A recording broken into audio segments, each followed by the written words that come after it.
Why don't we go around the room just very quickly and have people introduce themselves and say a word about their relevance to the topic of exports.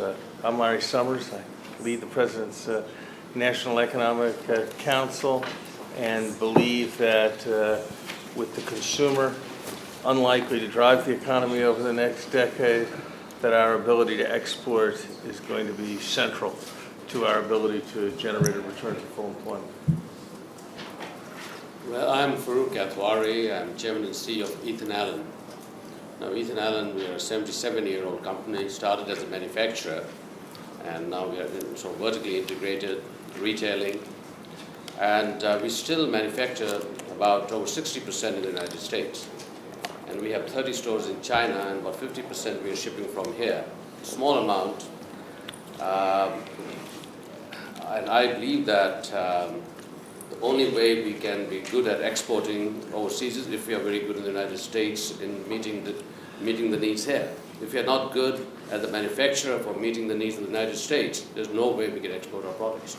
So I come from that perspective, and we can talk more about what we need to do.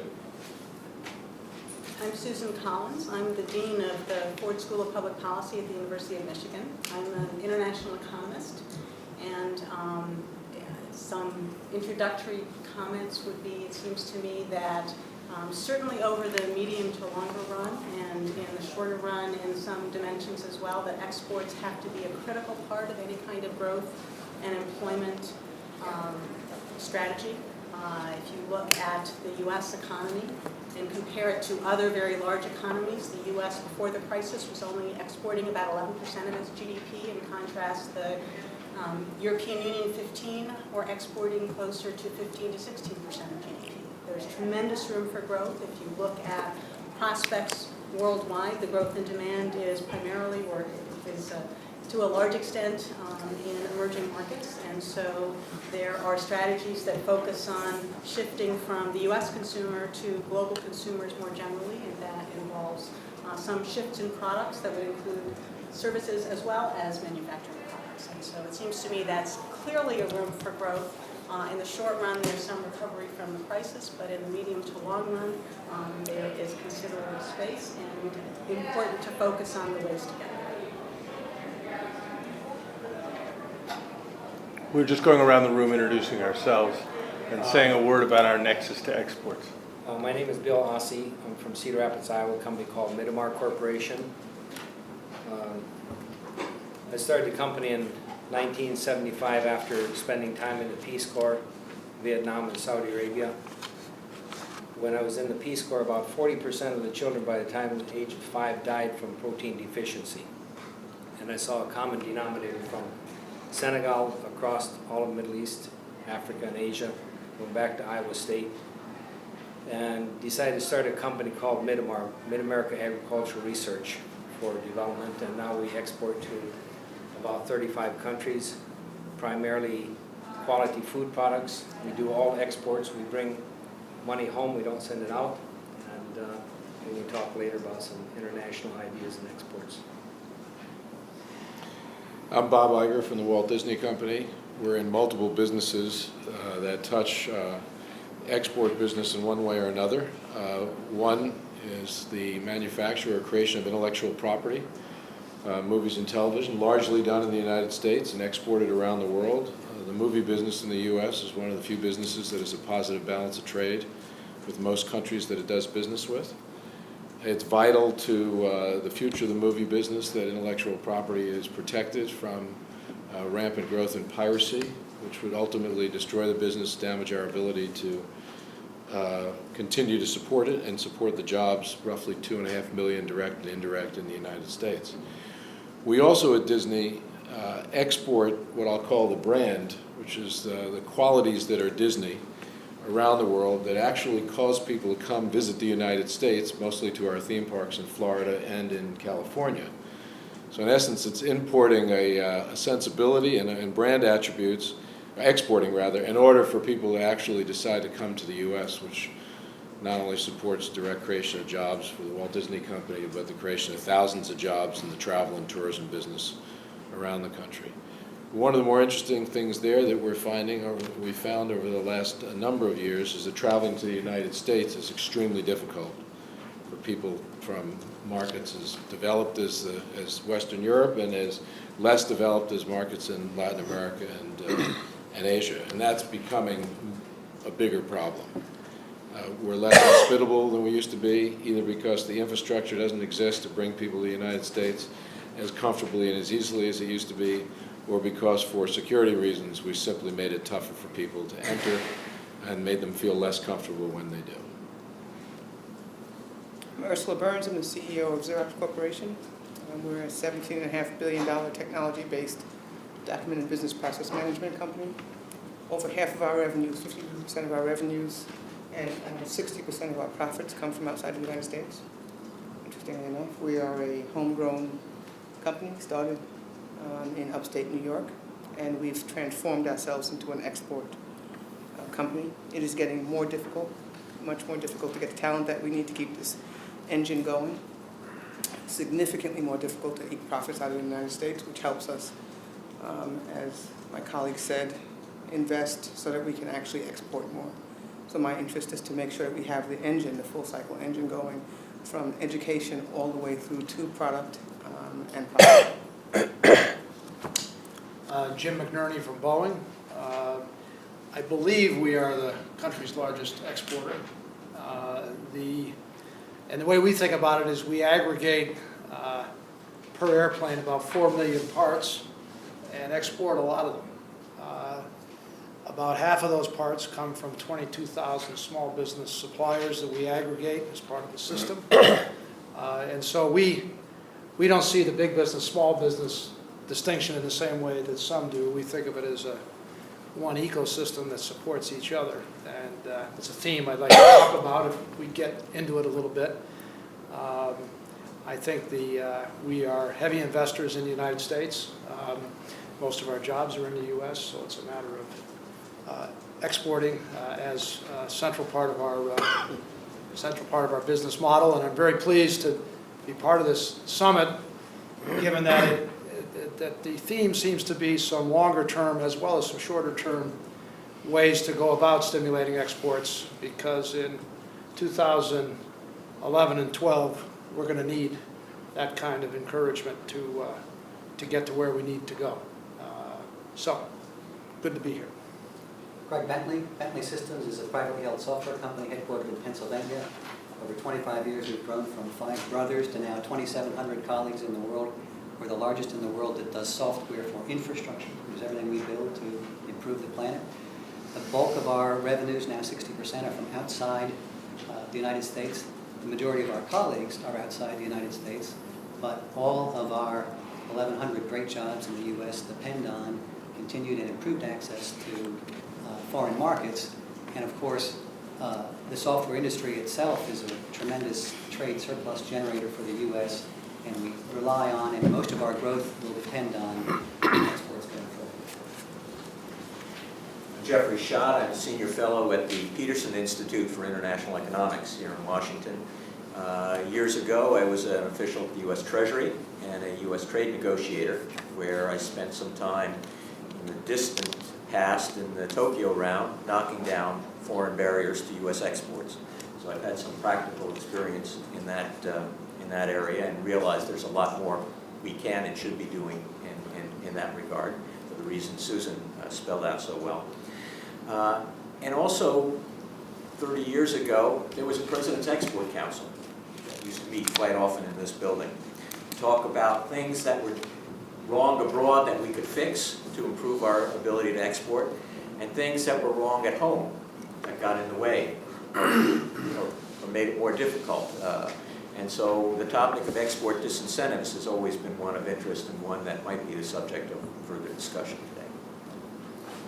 I'm Fred Smith, the chairman and CEO of FedEx. FedEx is a $38 billion company involved in transportation, logistics, and business services. We're heavily involved in the import-export trades of the United States and elsewhere around the world, primarily through our express company, our Federal Express, which is our biggest operating company. It's the largest all-cargo transport system in the world.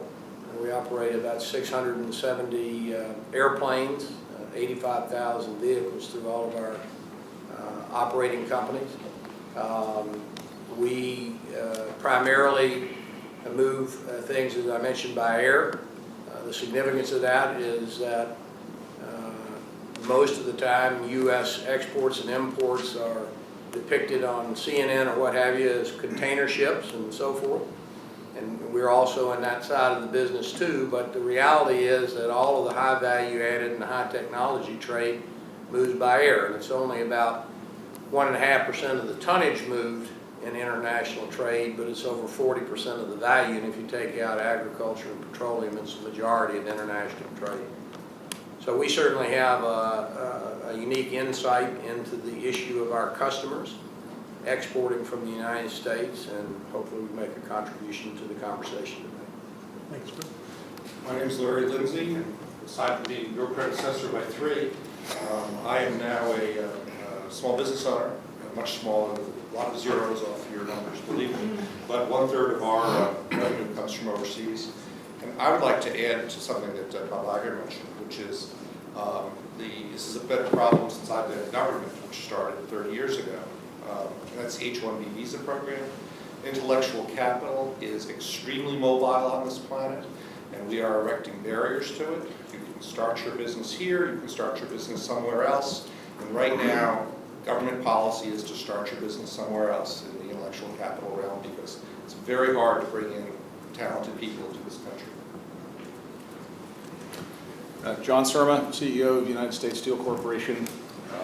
We're about a $25 billion or so company, about 40% outside the U.S., majority inside the U.S., both employment, 20-some thousand people, and investment. In our sector in the world, there's about 1.2 or 3 billion tons, which is a lot, of steel made every year, and about 40% of it crosses a border. So we're a very trade-oriented sector. Our particular position in the U.S. typically is a net importer. That's changing with the overall position of the dollar, so we're very much oriented. We're orienting ourselves more towards an export position now, if we can. More importantly, a lot of our very best customers in the mining, equipment, agricultural, and industrial equipment markets, they're terrific customers, and they are themselves very important exporters. So if they're successful exporters, it's really good for us. So we're very much interested in trade flows, trade laws, trade enforcement, trade agreements, et cetera. But the general subject of trade in the world of steel has always been very important. I'm glad to be here. My name is Jim Hoffa. I'm president of the Teamsters Union. We have 1.4 million members. We have members in Puerto Rico and the United States, and we're a very general union. We think of everybody as we're their truck drivers, that we are, as I say, we're airline pilots to zookeepers. We do everything. We're at Walt Disney. We always say the Mickey Mouse is a Teamster. I mean, believe it or not.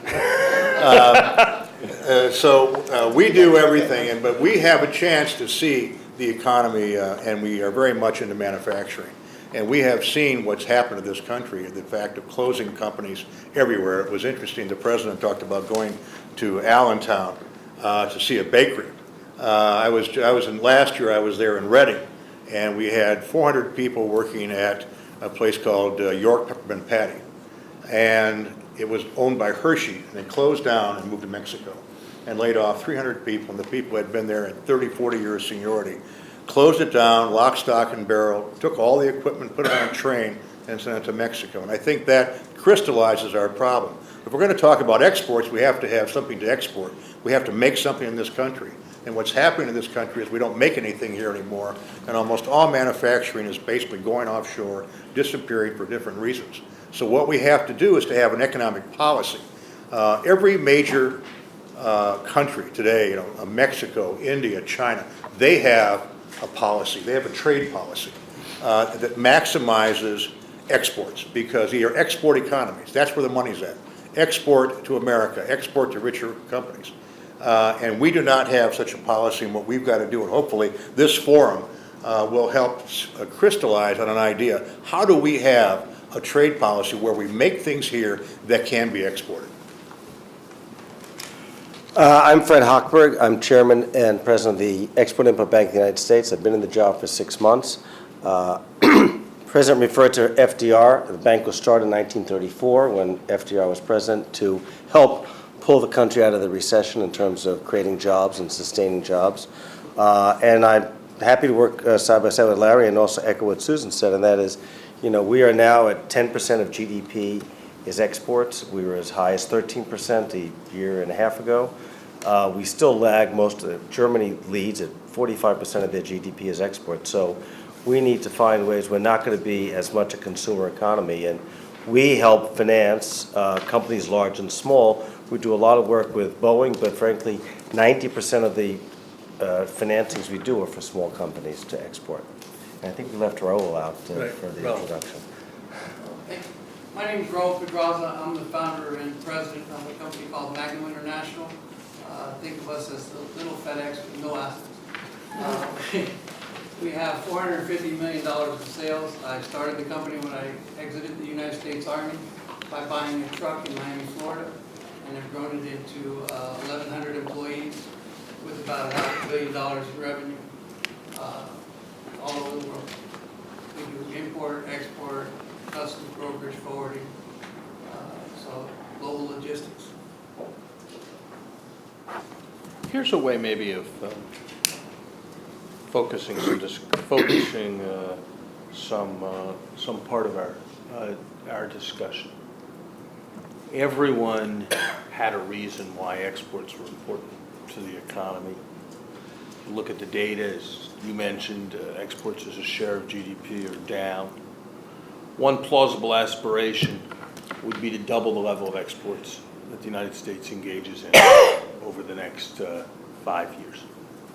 That's probably an ambitious target, but it's less ambitious because they've been depressed from their previous peaks.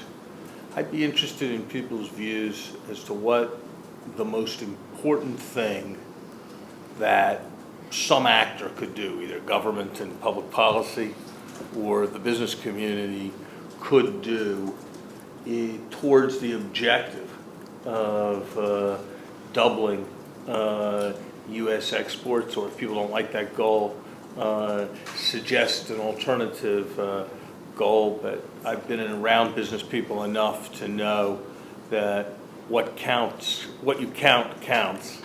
And so setting some kind of measurable goal, I think, is helpful, at least as a benchmark for our discussion. Bob, do you want to? Well, I'd probably start at looking at the corporate tax rate, which might not be the easiest thing to accomplish now, but listening to what Jim was saying, it's interesting. We make a movie in the United States and export it successfully around the world, and we're paying 35% tax rate on that when we bring it back to the U.S. And to the point that Larry made about our product being mobile, we could easily make that movie somewhere else in than the United States, house the intellectual property there. Ireland, a good example, paid 12.5% tax on the proceeds from that film. Again, because that business is so mobile. I think in our case, looking forward, there's just a lot more competition the United States is facing for business and jobs.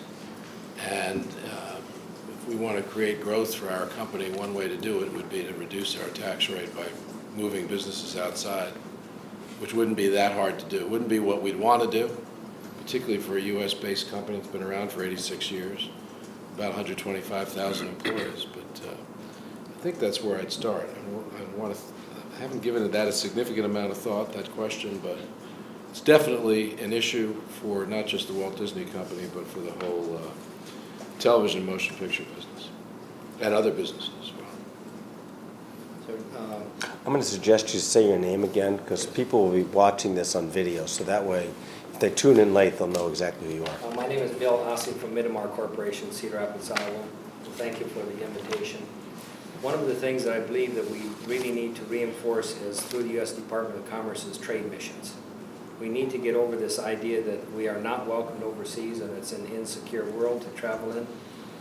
As I say, I was born and raised in Iowa, went to the Peace Corps, supposed to go to law school, but my dad went crazy when I went to the Peace Corps instead, and went to Vietnam and Saudi Arabia. And over the last 35 years, we've built a company that has had virtually no U.S. government or state support, but we've had tremendous support through the Department of Commerce trade missions.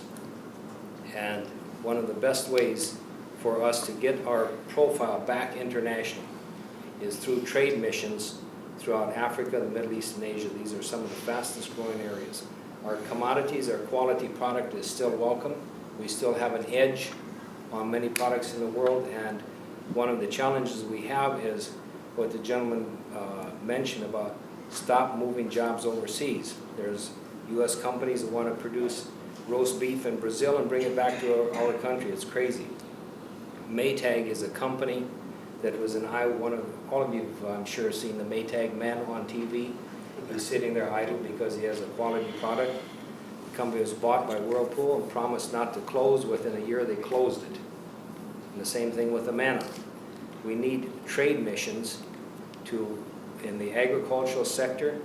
I think one of the biggest opportunities we still have globally, and virtually everybody in this room was hit last year without knowing it by the price, and you knew it at Disney, by the price of oils, mayonnaise.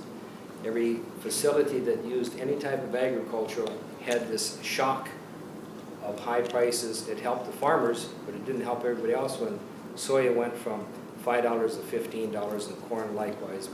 But we have an opportunity to address this global strategic demand for food security.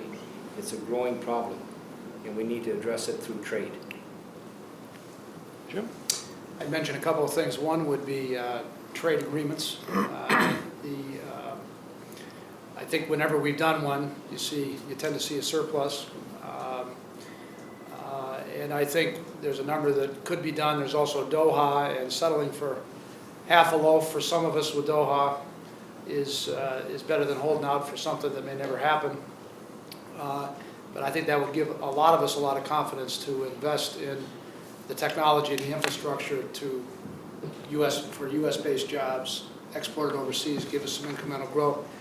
I also think credit to small businessmen, because I made the point that we're an aggregation of 22,000 small businesses that support us, a couple in this room actually, and they're going to have trouble during the ramp-up, okay? Taking a longer view, 2011, 2012, after we get through sort of a stimulus-oriented pickup that may not last forever, to your point on demand, Larry, I think sort of getting that team ready to work with the systems integrators to become exporters themselves as part of our systems is a big deal. So supporting small business is not antithetical, rather symbiotic with the big business theme. What does that mean? Does that mean more XM? Does that mean more SBA? I think it means more, in my mind, it's more SBA-like support. It's more support for a small business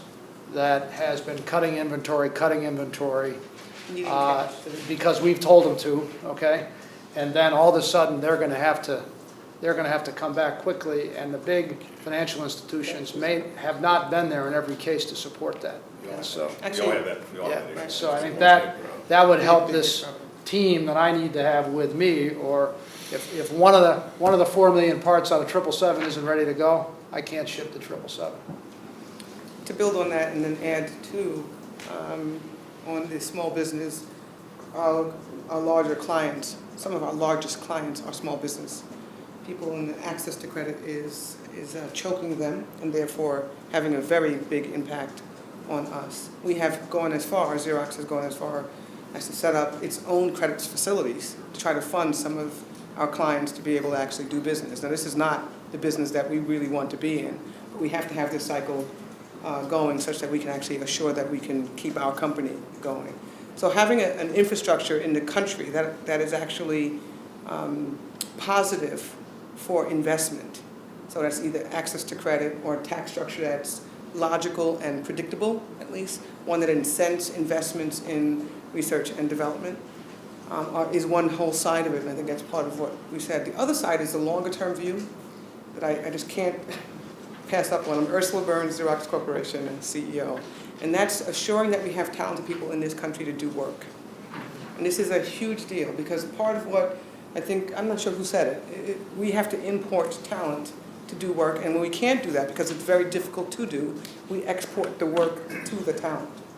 So we have to have a way to actually incent young people to get engaged.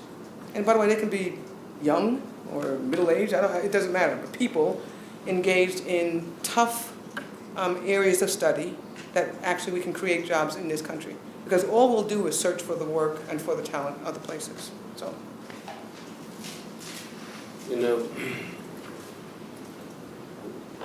Ethan Allen, we have been one of the, a major employer in the northeast of Vermont, which has, all of that area has been drastically impacted with people losing their jobs. So I had a session a year back with the governor and some others there, and we were discussing, and I said if Vermont was independent, you would export to the other states. I think we've got to work towards making sure that we are able to export our products from Vermont to other states and from North Carolina to California. If you're not able to do that, it's hard for us to ship it to Europe or to China.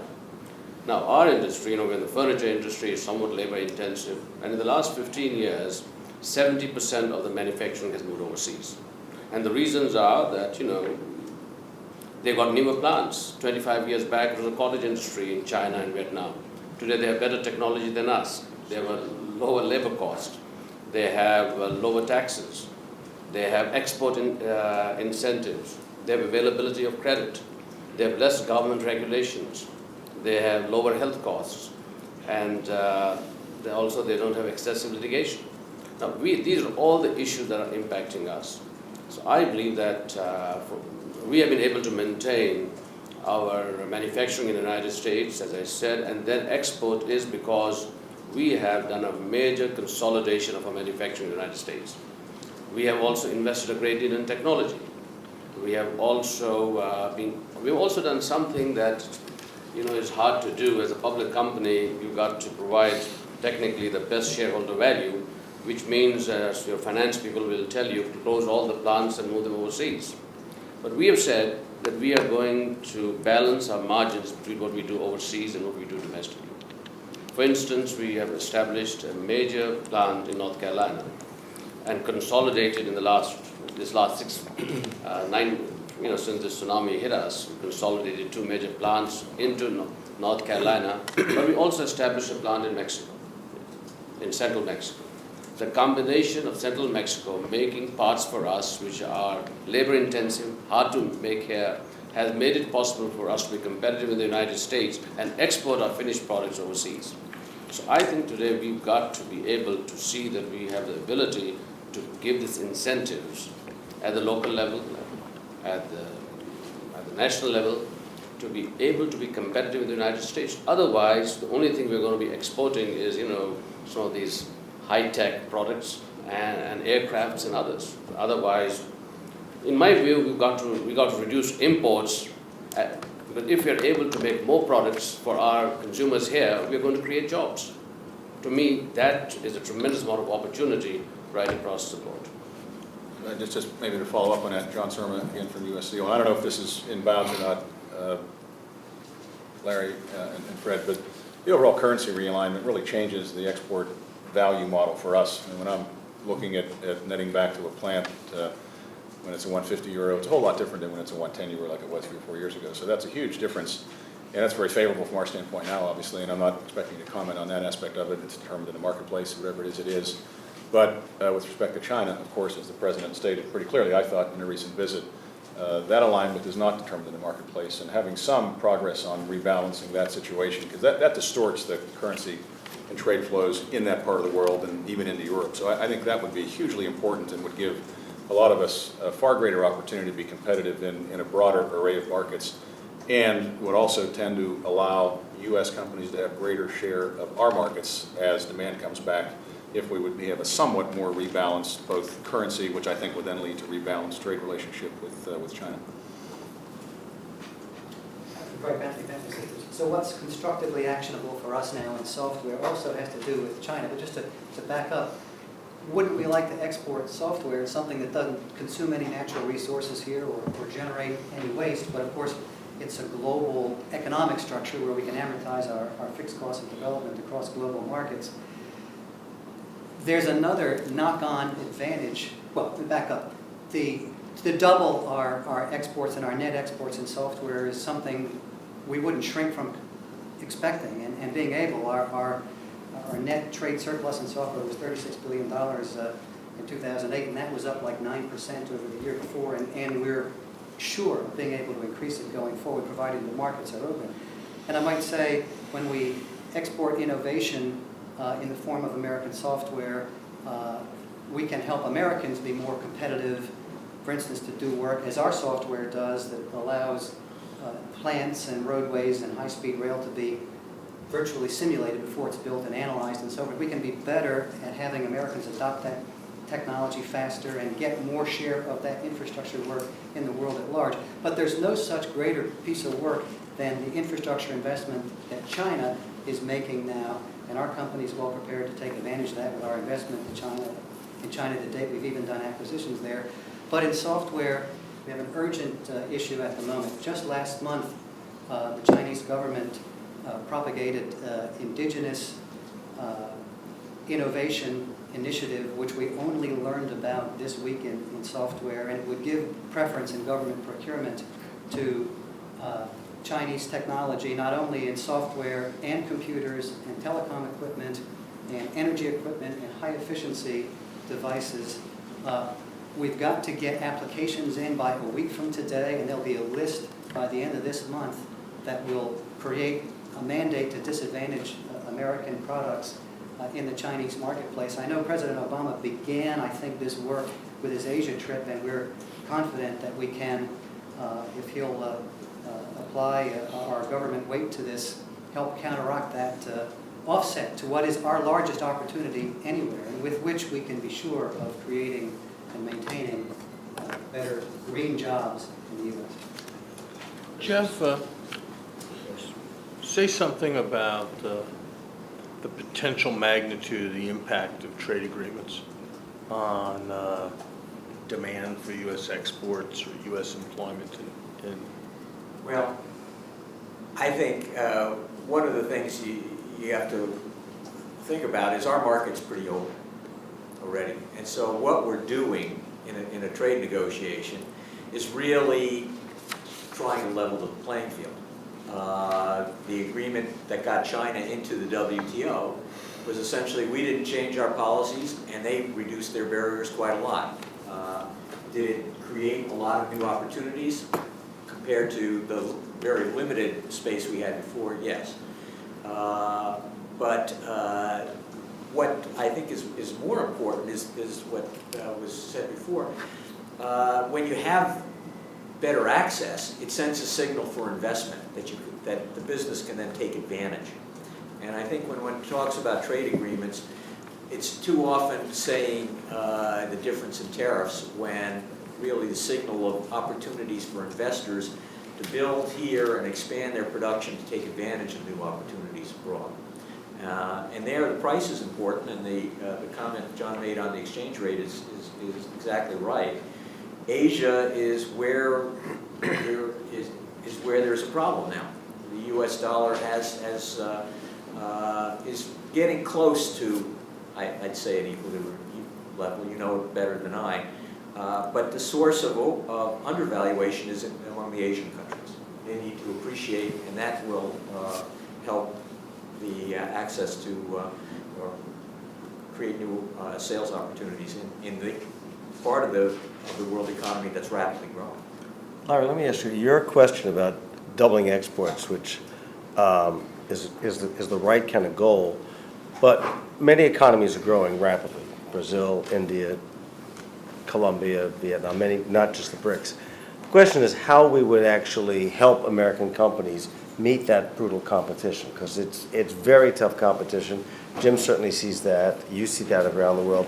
So in addition to what we do here, what could we do to help American companies compete better? Because it's very tough out there. I think I'm Jim Hoff of the Teamsters. I think the question that Larry posed, what can government do? I think the answer is, one of the problems is the trade policy. We've had a bad trade policy going back to Clinton, going back to Bush, of basically opening up our markets to closed markets. As we say, NAFTA, CAFTA, and the workers got the shafta. And that's what's happened. We've seen thousands and thousands of jobs, plants closed, because we can't penetrate their markets, but they come here. We see the inflow of Chinese products. We see, tremendous trade deficits with Mexico, India, and China. Why? Because of a bad trade policy. If this government wants to do something, enforce the trade laws as we have them, enforce 301 with the U.S. Trade Representative, like the tire case that the steel workers brought. Those are the things we should do that are affirmative. And the other thing is, stop pushing a bill like the Korea Trade Agreement that doesn't do enough to open that economy. Everybody knows that one of the biggest things there is agricultural goods. It opens it a little bit. We still can't get our beef in. We can't get our cars in. Only 4,000 cars went there. We know what Hyundai and everybody else are flooding our markets with their cars, and yet it's not reciprocal. And the same thing with Japan, is a very closed economy. And let's face it, they're getting the best. We made bad deals. And now everybody's saying, well, how come all of our plants are closing and all we see is nothing but imports? If you're going to export, you have to open markets. And trade policy should be to open markets. And this government and the past administrations have failed miserably on WTO, on NAFTA, and all these agreements. We've got to change our policy. We've got to think America first if we're going to make sure we have businesses going to this country. Jim Collins? Susan Collins from the Ford School at the University of Michigan. You had asked about how we might actually achieve doubling of our export components. If you go back and look before the crisis, U.S. exports were gradually growing. Part of that was related to relative prices and exchange rate issues. Part of it was also related to an expansion in the range within particular industries of which firms were actually going abroad. That's a somewhat gradual process, but if you're actually going to change a process in which for something like the past 10 years, on average, exports as a share of U.S. GDP had fluctuated but really had not had a trend increase, there has to be in some ways a broader change in the kind of how deep down within particular industries and firms there's a connection and an attempt to go abroad. And so there was a discussion about the wide range of benefits, not just in terms of the details of how a trade agreement with another country works, but also the kind of demonstration and broader impact effect. There are the credit issues that are related to the fact that our production is more divided up, and so there's more integration among the small firms and the bigger firms. So trying to understand, I think as Jeff was saying, where the impediments are. But basically, it has to be, in some ways, a sea change that changes the range of firms here, because the competition is harder. In a lot of other countries, there's a larger percentage of the firms in a given industry who are going abroad than is true in this country. So it's changing that atmosphere, I think, that would really make a longer-term difference. One of the policies is what you specifically mentioned, and it's a tough issue on visas. One of the ways we can expand international trade is opening up visas. Every year there's a number of trade shows throughout the United States, but the largest industry show for food and equipment is every year in Chicago. It's called the National Restaurant Association Show. In the past, starting in the 90s, with our company, we decided to take and set aside so much of a budget, and we would select somebody from Singapore, somebody from Saudi Arabia, somebody from Malaysia, somebody from Egypt. We would pay their way to come to Chicago. We'd pay their airplane ticket and their hotel, and let them spend 5 days in Chicago at the National Restaurant Association. Not only for our company, we'd take them to the beef plants, the food plants, and we would generally bring about 10 to 12 people. People said, well, that's a big investment. I said, but you know what it costs us to go to a trade show overseas? We will defer a trade show a year and invest in bringing people to the States. In the last few years, we have not had any visitors from Malaysia or Indonesia or Saudi Arabia or Egypt. Last year, one of the biggest food operators in Saudi Arabia wanted to bring his wife and 3 children.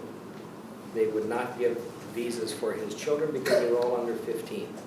And we say, how can we expand trade? We need a visa re-evaluation program. And secondly,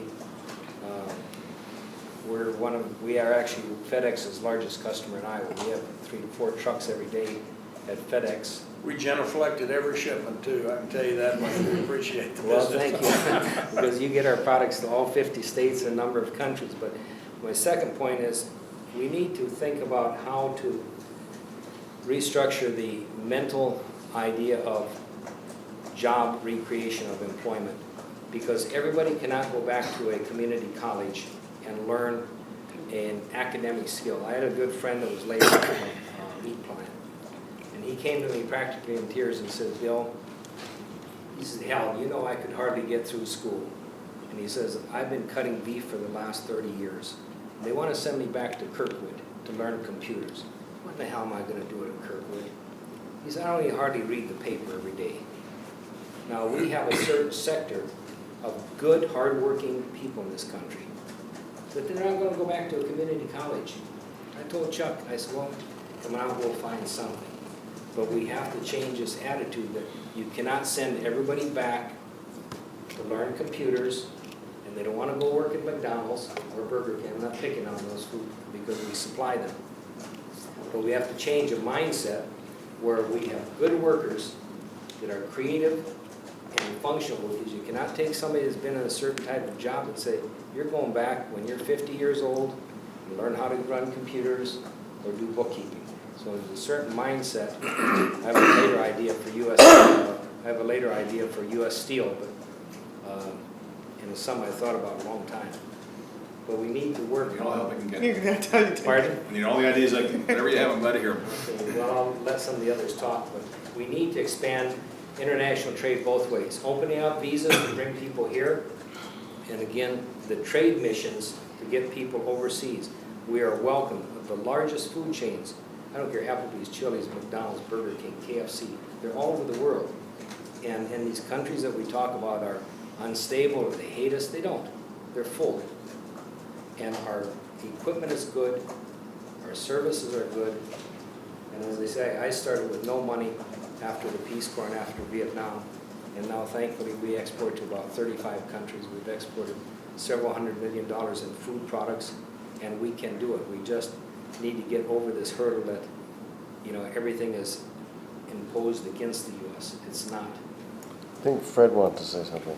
Well, my view on this matter is that you have to look at exports as a subset of industry in general.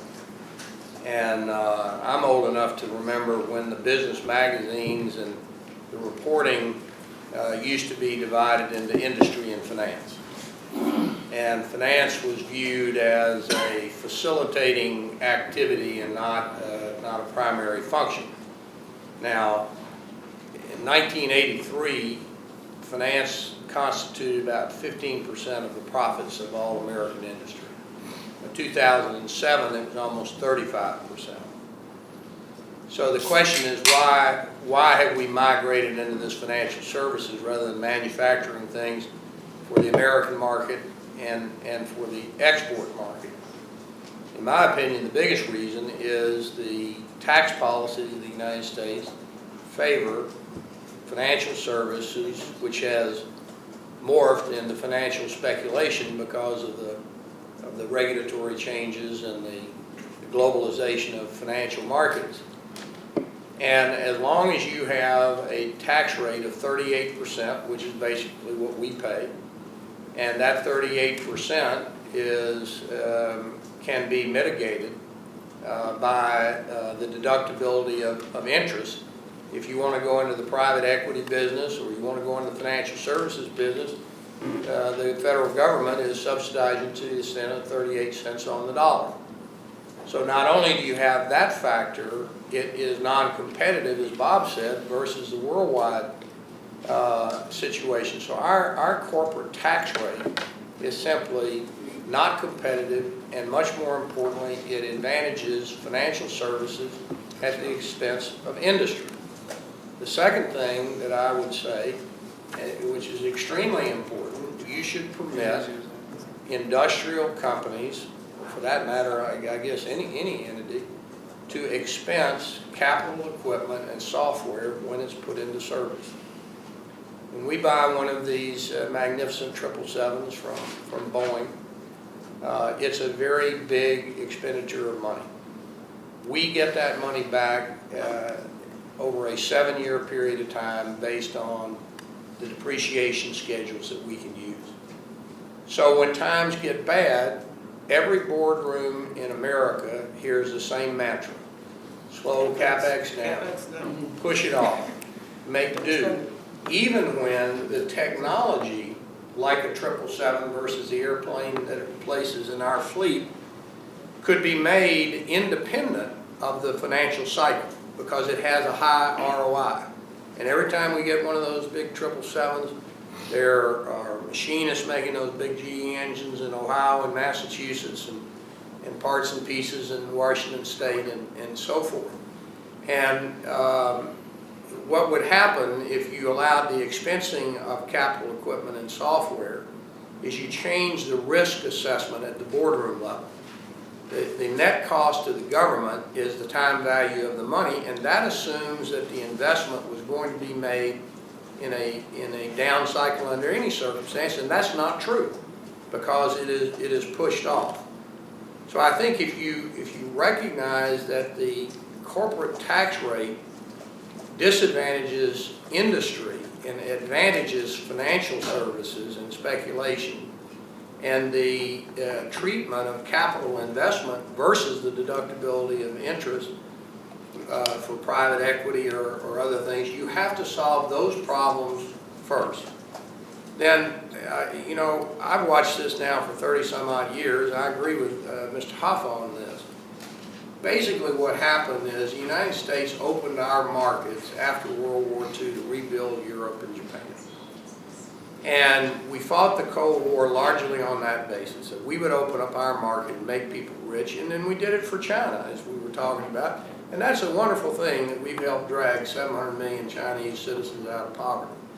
The problem is that people around the world that trade with us operate on a mercantilistic basis often. And we've seen that at FedEx many times, where we have an aviation agreement and the other side, in fact we have one going on right now, decides they want to individually abrogate that and starts taking advantage of us. And I have to tell you, it is very difficult to get the United States government to stand up and enforce our trade rights.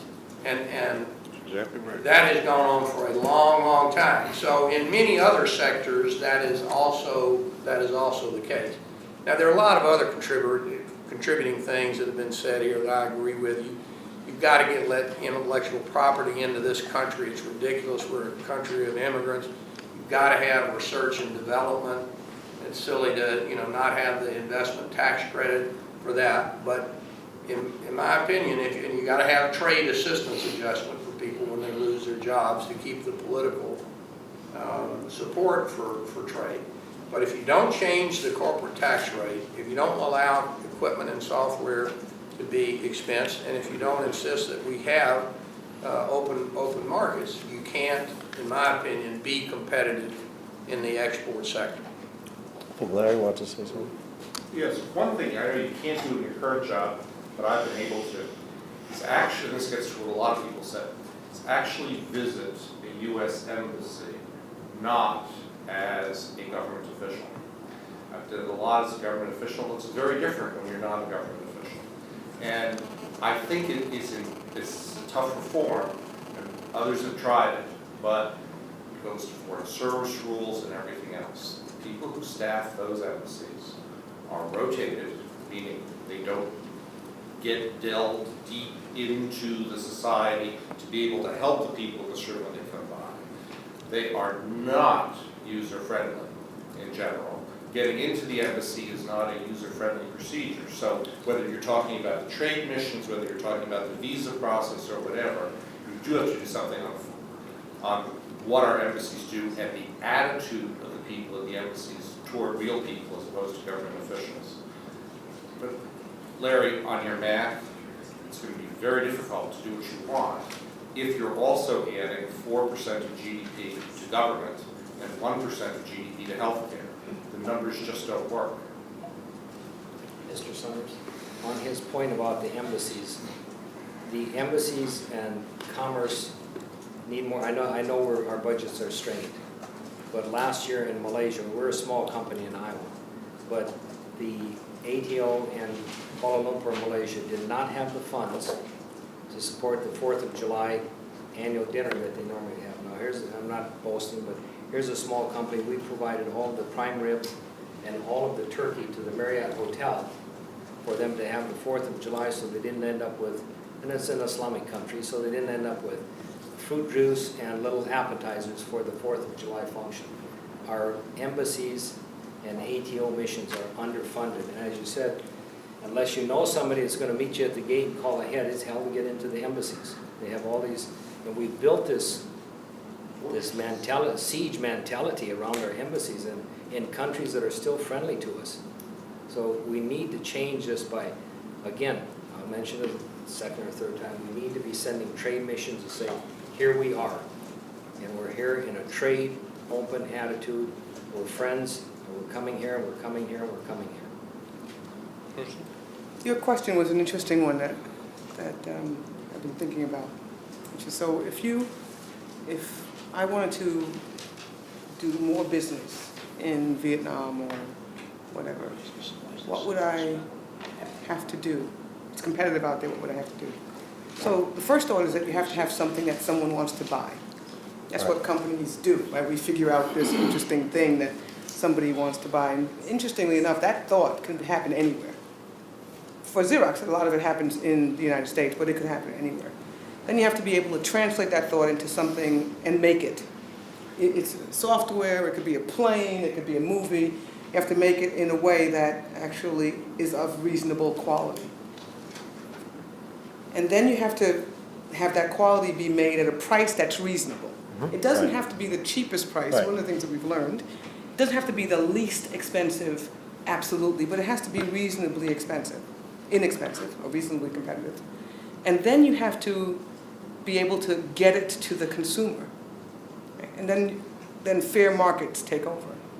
So what we do is we do the first three things pretty well. We can think of an idea.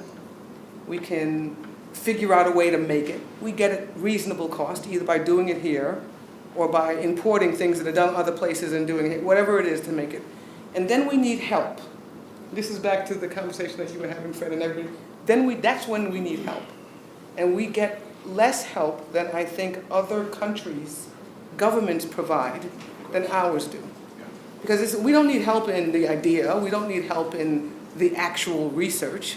We need help in having a reasonable chance of our great idea being competitively positioned in the markets outside of this country.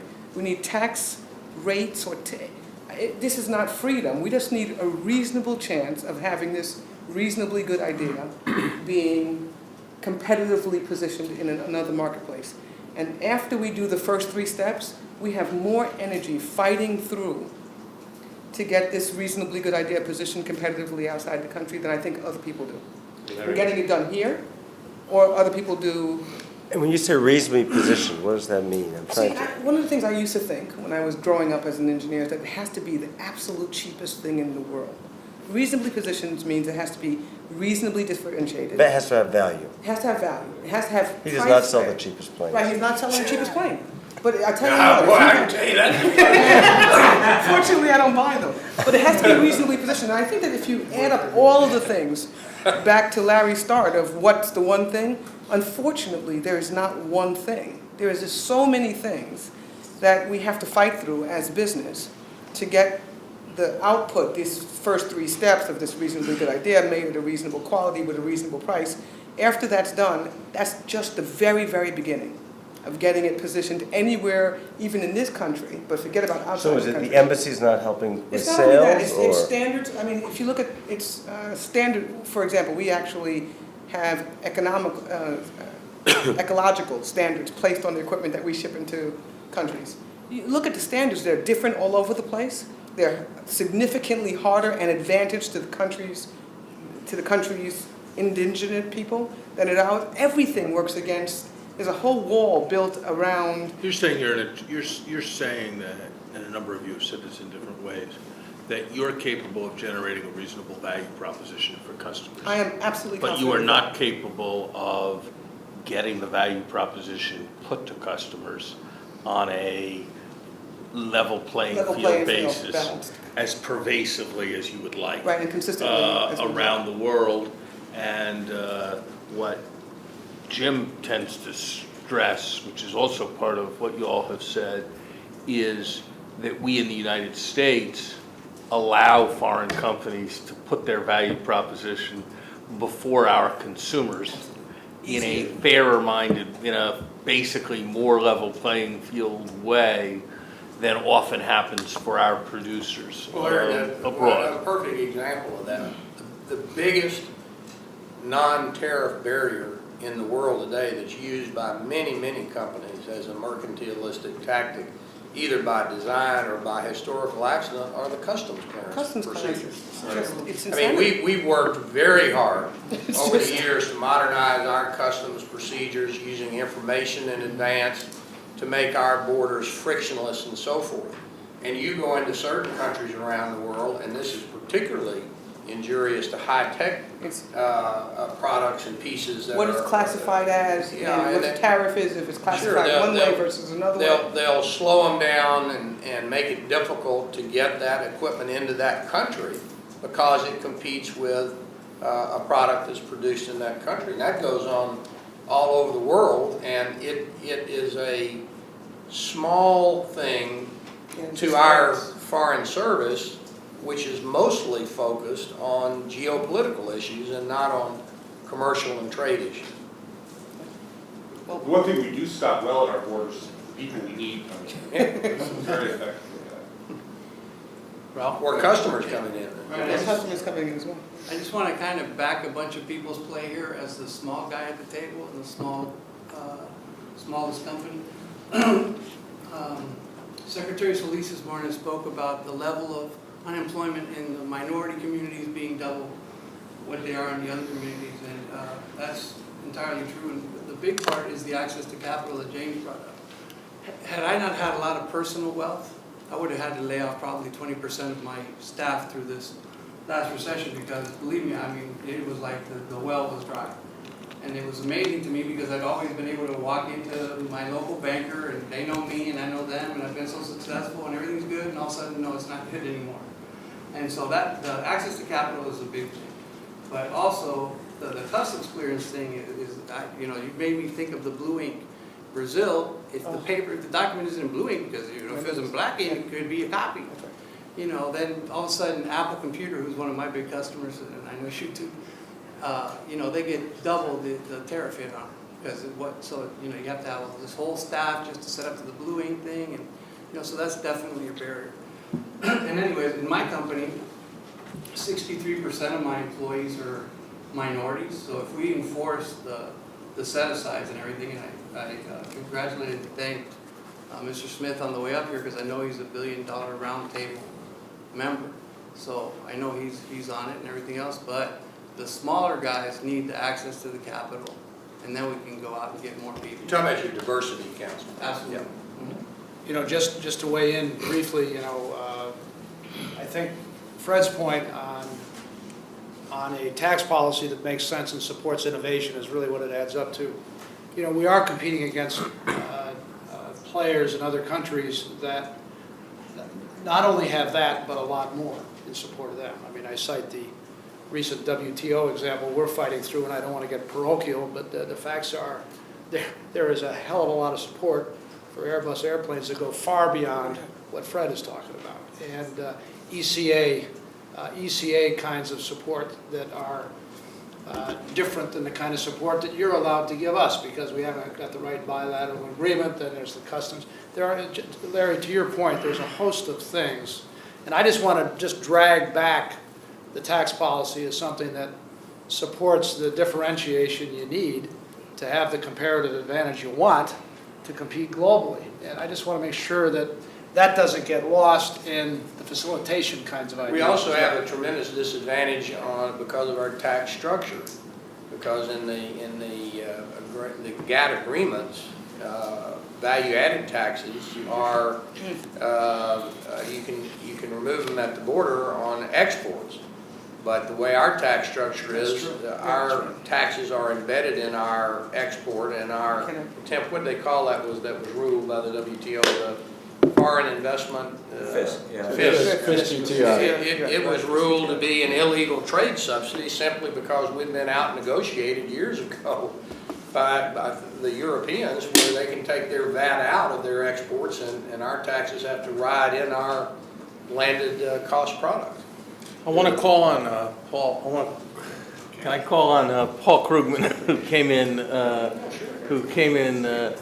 in late and is a Nobel Prize winning international economist. Do you want to share a perspective on this competitiveness question? Should the country be trying to raise exports substantially? Can it raise exports substantially? What's most important? What's your reaction to some of the things you've heard? Well, I'm learning a lot. So this is stuff I don't think about much. I guess I would say that this all bears on, historically, the United States has always seemed to be, its export performance falls short of what you would have expected given productivity, given relative labor costs and so on. So, and that's, there are multiple causes. Right? Part of some of that may be cultural, that we face, not people in this table, but a lot of people in this country just don't sort of believe the rest of the world exists. But there is something persistent. It has full relevant. I guess I've been thinking about this most recently, mainly from just a macroeconomic perspective, and we will get some.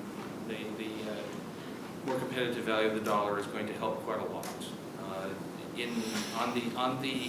On the eve of this crisis, we were actually having a pretty significant export expansion, and then we were running into problems, some of which came up here. The skill shortages we were suffering were not quantum physicists; they were machinists. So we might want to think longer term about shouldn't our education system be producing skills that are less academic. Some of our competitors do that. It's a really big issue. I don't know whether anybody would want to take it on this room, which is the macro policies. It's quite aside from these trade things we're talking about. We have a number of countries, China most importantly, but others, which are essentially running artificially undervalued currencies, running persistent sort of excessive trade surpluses as a matter of policy, and that's going to be part of the story. Actually, I'm thinking of myself being in this room as a listener and hearing business stories that I don't normally encounter in my life. Thanks very much. Larry, this is, we have had a crisis in the last year, unparalleled, and a crisis creates an opportunity. And the opportunity is really reinventing our ability to manufacture here. And now I think that we have that attitude. I think in the businesses that are going to survive, they're going to have this attitude of reinvention. They're going to have an attitude of making major changes because America needs to be reinvented. And this crisis is helping us. And I'm not talking of just the major companies that we have here, which really have been doing a great job. I'm talking of thousands and hundreds of thousands of smaller enterprises like ours, which have to reinvent. And I think it's a great, great opportunity for the government to take this opportunity to help smaller companies of our size, smaller manufacturers. We also happen to be vertically integrated. We run retail also. Now, we are very easy for us to go and overseas and do everything from overseas. In fact, our industry is doing it. But I think this unique opportunity should not be lost because, as I said, there is this mode of reinvention, and this reinvention, help from government, whether it's in all the things we're talking about, whether it is to help us get technology, help us train our people, get credit, help us make it easier to do business here and elsewhere. I think this is a unique opportunity, and we can do what you were just saying, that is doubling it because the opportunity is there today in the country. In response to your question about trade agreements, I'm not sure we heard from the viewpoint of those sectors that have been successful in exports and are driving good jobs here. Trade agreements are not just about tariffs, but also give us a chance to negotiate other terms, and I know Bob referred to intellectual property earlier. It's our experience in software that where we have engaged in trade treaties, we have created markets that respect intellectual property around the world, and in general, we get the same price elsewhere in the world as in the United States now for software and for other intellectual property. So it's been a real success there, and to the concern about job loss as a result of engagement, you might, I suppose, some might think that it wouldn't be possible for a software company to export successfully to India. Well, among our 2,700 folks in the world, we have several hundred people in India. Of course, they're doing some software development, but we are a net exporter to India by about a factor of 3 or 4, because, of course, their needs are for infrastructure development and tools and technology and innovation for that we can provide to our software market here. So I'm sure that trade agreements net contribute positively to our ability to double and continue to double exports. Good jump. No, go ahead. Well, we're talking about, how does the government help? That's what we want. How does the government help? I mean, everybody else here is doing their part, but how does the government help? I think the government has to change the way they think about trade. We're seeing something, unique now. You see the dollar dropping, versus world currencies, but we don't see the trade balances change. Under basic economic laws, there should be a change, but it just shows you the extent of the trade barriers we're up against. That even though the dollar, our exports should be cheaper, and yet it's not making an impact on any of the numbers across the board, which is really, an indication of the amount of the battle we face. The other thing that I think really bothers me that I think that could help exports and American jobs, and I think when you talk about exports, you have to talk about American jobs and American exports, is the fact that the government does not think buy America. When you go to China, they think about buy Chinese. They are all about Chinese nationalism. They are about the Chinese economy. That's all they care about. They want to buy Chinese. You want to do business there, you build a plant there. That's the way they are, the Japanese, the Koreans, everybody's there. They put their countries first. We don't do that. And the best example is when we get into competition, we get into procurement. The Pentagon could do so much more than what they're doing by fostering and make sure we buy more American products. And that will create, more and stimulate the economy here, put more people to work. The Airbus tanker deal with regard to Boeing was probably the best example that went through the whole thing that eventually got stopped. The whole deal there was, when the Pentagon did that, the one thing that they were asked by Congress, did you consider the impact on American jobs? And they said no. That should have been the number one thing they thought about. And they did not even consider it when they did that bidding. And the same thing when you talk about Marine One, the Sikorsky helicopter for the president. There was a time that, the Pentagon wanted to do the berets for our soldiers. They wanted to do them in China. And that's what's wrong with the thinking in the government, that they've got to think America first. If we're going to have and be serious about creating jobs and putting people back to work, we better start thinking about buy America, let's put Americans to work. And then you've got a product, whether it's the tanker, that we will go and sell as an export around the world. Because America is using that as their tanker. And whether it's the Sikorsky helicopter, that's the next model for the president or whatever. That's how you create products, and you have the stimulation of the Pentagon doing it and buying for the procurement and making, that product. Mr. Sumner? Jeff. Well, I might take a slightly different view. Not that I don't want to expand the opportunities for production and sales by U.S. firms, both in the U.S. market and abroad. But I'm worried that the economic environment in which Buy American provisions now operate is totally different from when the laws were originally introduced. And what we have seen is that firms have a very hard time finding products that fully fit a 100% American content requirement. And the stimulus package, part of the reason some of the projects have not gone forward is because the tendering process has gotten all bollocksed up. So instead of meeting the good intentions of hiring more American workers in American plants, we've ended up with resources being unused and projects not being done. And we have to be very concerned about fitting the regulations and the intent and providing the subsidies in a way that encourages job creation without stopping the production from taking place. I think John wanted to say something. Just to get at your earlier question about what the government can do to help, I think you all ought to recognize that there could be things you do that wouldn't help as well.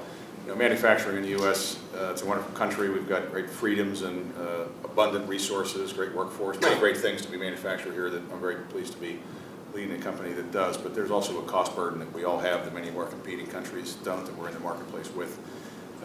If we move forward on something like cap and trade, okay, maybe we have to do that, but we need to recognize that for those companies that have products that are energy intensive, we're going to have a cost that our competitors aren't, and if that's what our government chooses to do, that's okay, but that would be a step that would make us less competitive. And because, even around this table you can see it, virtually every company that operates in the U.S. is more efficient from a carbon intensity standpoint than virtually every other company in every other country in the world. The paradox is that if we impose that and suppress domestic production, we increase global emissions. And that seems like a policy. Increase domestic unemployment, reduce domestic employment, increase global emissions. That doesn't seem like a real winning strategy to me. So I just keep that on your list of things that could be harmful if it's not perceived properly. I mentioned earlier that for U.S. Steel, it's something I've thought about a lot. Every day when I drive to work, I see this, they used to call them junkyards, now they call them selfie jars or whatever. When they had the cash for clunkers, they made them put a solution in the engine block, so the engine block couldn't be sold. And I've talked to the management at Sunline Van Dyke. With computer systems today, we can build cars, we can assemble cars, we can assemble vehicles. My thought is for U.S. Steel, why we cannot disassemble cars. And I talked to Secretary of Commerce Locke this morning. He said, we would like to have a program that is nationwide, that people can see that we're doing something nationwide. All over the country there are, call them junkyards, salvage yards, whatever you want. U.S. Steel builds steel buildings. If we had long warehouses and you put a junker car, call it what you want, and just like an assembly line which you disassemble, some of the hardest steel out there are the lug bolts and the tires. We're going all over the world to find copper, chrome, steel, iron ore, and we have, you're in the industry, you know how many millions of tons of old tractors and trucks are laying around the country. And my thought is to have long corridor warehouses. They're very basic, OSHA compliant, but how many different types of instruments would we buy and revive the industry to pull bolts out? Big suction plates would slap on a window and pull them out and put them into a recycle bin. The engines that can be reused, with the computer knowledge we have today, you can have warehouses and stack an engine up for a Chevy, a Buick, a Toyota, whatever you want, and put it on an inventory basis. The rest goes back to your company for recycling. We have million, and this is a type of labor-intensive, not a high-trained, I don't mean to demean anybody's work skills, but we're talking about putting people back to work, like you were talking, Mr. Hoffman, where you can tell people here, you're going to come in the morning and you're going to pull out the lugs, you're going to pull the tires, you're going to pull the glass, you're going to put the copper radiators in this line, and recycle this. We have a tremendous inventory of metals and tires and glass and lead and batteries sitting around this country just accumulating, and we need to help that, and I'm not in that industry. But I'm just looking at, we got a signal, we got about 10 minutes. Okay, So well, quickly, this is something for you to follow, but have a program where the government would help build warehousing to disassemble cars, have our resources here. Larry, I think we've heard about intellectual property, we've heard about visas, we've heard about taxes. You heard about taxes, We've heard a lot about taxes. But there's got to be other things. I mean, you know, from where I sit at the Export-Import Bank, we are still the largest manufacturer in the world. We are the largest manufacturer in the world. And based on GDP ratios, we are 15 out of 15 in terms of what we export. So I think the issue is not so much importing, but it is exporting. We have the goods here. We're making the goods here. We're making equipment here, from Boeing aircraft to turbines to farm equipment to construction equipment to medical equipment. It's a question of exporting. It's a question of meeting those markets. Let me jump in then. I forget what the number exactly is, but a small amount of companies are doing a lot of the exports. 2% of the companies are doing 70% of the exports. I've tried to make the case that many of us are an ecosystem, including a lot of small companies, okay? And so we hate the politics of either support small companies or big companies. Big companies aren't very popular right now, so let's support small companies. Yeah, no. And so that's where I get back to Fred's comment, which is something that admittedly gets at big companies, investment tax credits, R&D tax credits, Right. change to a tax system. But these big companies, I got 22,000 suppliers. I have 175,000 Boeing jobs, 290,000 supplier jobs, and then another 900,000 support jobs that support the supplier base. That's 1.3 million. So you're supporting every time there's a policy that does what Fred says. It has as much support on small companies as it does big ones. And on top of that, I am supportive of more credit in particular to facilitate the growth of the small companies. But it's that, so the point is, supporting big companies is good if you want to meet Larry's objective. That's point one. 1% or 2% of the companies are doing 70% of the exports. And secondly, let's turn it into support an ecosystem of big and small together. But Fred, you're saying, why are people not buying our products? We all have that same You're saying, well, we're making products and not selling them. Well, the answer is it's the trade barriers. You know, why are we not selling cars, in South Korea? Why are we not being able to penetrate the Japanese market? Why can't we still steel I answer your question for you. Trade barriers. It's not really hard to figure out. It's rather simple. We have the products. Our products are much cheaper now because of the drop in the dollar, but yet we are not selling them. And it's still, I mean, you guys are all in business. You're all trying to penetrate these markets. Everybody here around this table is trying to get into those markets, and they know more than I do how hard it is because of whether it's, at the border or whatever. They don't want you in there. Or if you do go in there, they're going to make you pay such a price. You have to give up your intellectual property. You've got to do this. You've got to build a factory. You've got to do this. That's what the problem is. So I'll answer your question for you. You can't get in because they don't want to let you in. If I could just add, it's interesting that I'm actually agreeing with you, Mr. Hoffman. But because your question is an interesting one, which is, so I heard all the stuff, there must be something more. There's not much more. That's it. I mean, really, Pretty simple. I've been CEO since July 1st, and I walked into this job figuring, this is easy. You make something that people want, you make it good, and you sell it to them. So you do that, and you walk it to a border, and you say, here it is, and they say, well, I have one pretty much like it. Or your thing didn't meet these set of rules that it should have met. It should have had blue ink on it, or it should have been categorized as a printer, not as a copier. We're going to put this tariff on it, et cetera, et cetera, et cetera. That's one. We have costs that other companies, other countries just don't have because they don't have the same regulations that we have. They cover them some other way. They have currency. It's not rocket science. It's not easy to solve. But there's not some hidden thing here that says, well, there must be another solution. I think it's pretty simple. We actually I think we make very, very good things. And I think in an open market, just if you lay them on the floor, they would buy my stuff more than they would buy other people's stuff. But they don't. Sir, one quick point on Japan, why we can't open Japan on automobiles. They drive on the opposite side and they're all metric. And we don't have any manufacturers in the United States. I've talked about this for 30 years since I was in Africa and the Middle East. We don't have one U.S. company that will manufacture an international car where the driving is on the right-hand side and metric. Where are you going to take the U.S. car in Japan and have it repaired? You're going to take a 11-centimeter bolt and tell them I want a 7/16 wrench.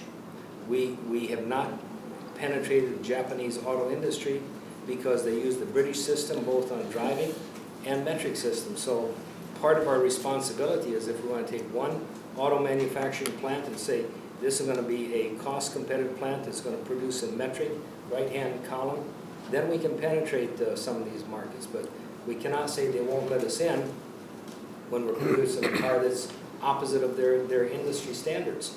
That's the reality. I'm going to try to do a brave thing and summarize what I think I've learned.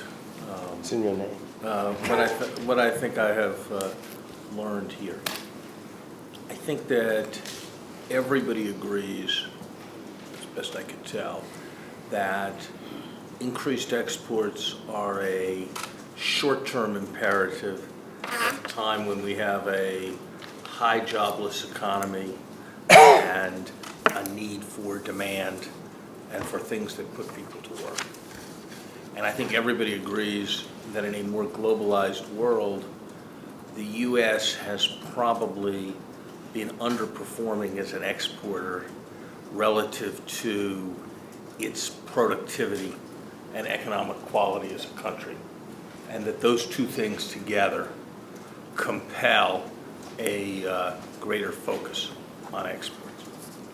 I think everybody thinks that what it means to underperform as an exporter is sort of, as I put it before, that there's a good value proposition that U.S. companies are capable of producing that somehow doesn't get taken up on adequately around the world. And I think we had a good list of factors that were enumerated here. There are lots of structural trade barriers. Some of them are the subject of trade negotiations. Some of them are kinds of things that are probably not the subject of trade negotiation, but that can be an effective focus of our discussions in the future. Second, there are a certain number of self-inflicted wounds. If we don't let our potential customers come to trade shows in the United States, or we make it very burdensome for them to come to trade shows in the United States, we are going to be less successful in selling output. Some of our business, and Bob reminded of this implicitly, in the modern world, not all exports are manufactured. And some of the exports in the same kind of way, one of the things we teach introductory economics students is that it's an export if a foreign student comes to Harvard, and it's an export if a foreign tourist comes to Disney. And obviously some of these self-inflicted wounds around infrastructure and our border, in addition to what they mean for future customers of our manufactured exports, have very direct impact on some of our service exports. The great thing about, the great thing about the United States is that it's an individualistic country in which there's a lot of individual energy and all of that. Part of success in exports is collaborative activity. Jim emphasized a couple times the collective ecology around small business and big business. There are a lot of economies, particularly for smaller companies, in the same person or the same government marketing on behalf of multiple suppliers. Figuring out how to collaborate more effectively is something that I think is a very important piece of this. The value proposition that an organization possesses, if it is a U.S. organization, for that to translate into a U.S. export, it has to be economic for that value proposition to be applied in the United States rather than applied abroad. And some of the questions about credit, about discrimination, about tax policy come in there in an important way. I guess the last thing I would say, and I'm not talking about some of the macroeconomic stuff, not because I don't know it's important, but because when I was Secretary of the Treasury, I had the rule that only the Secretary of the Treasury talked about that stuff. And now I'm not Secretary of the Treasury, but I think I should still live by the same rule, but I noticed that we had it. I think the last thing I would say is that people often talk about exports and then they talk about competitiveness in the same breath. And they're closely related subjects. Many of the same things that would make us more effective exporters would also make us more effective competitors with foreign companies here. And it's an extra U.S. job if we sell a Boeing to Air someplace. And it's also an extra U.S. job if we sell a Boeing instead of selling an Airbus to a U.S. company. And as Jim reminds us, one of the major customers in the United States is the U.S. government, and making sure that our guys aren't getting hammered relative to foreign producers is something that's very important. So I think there's a great deal we can do on a variety of things, including a great deal that we could do in the provision of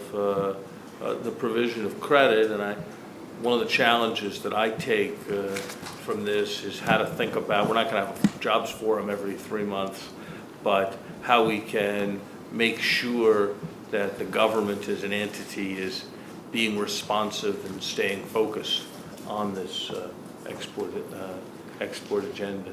That's some of what we'll be reporting back to the President. Thank you very, very much. Thank you. Thank you.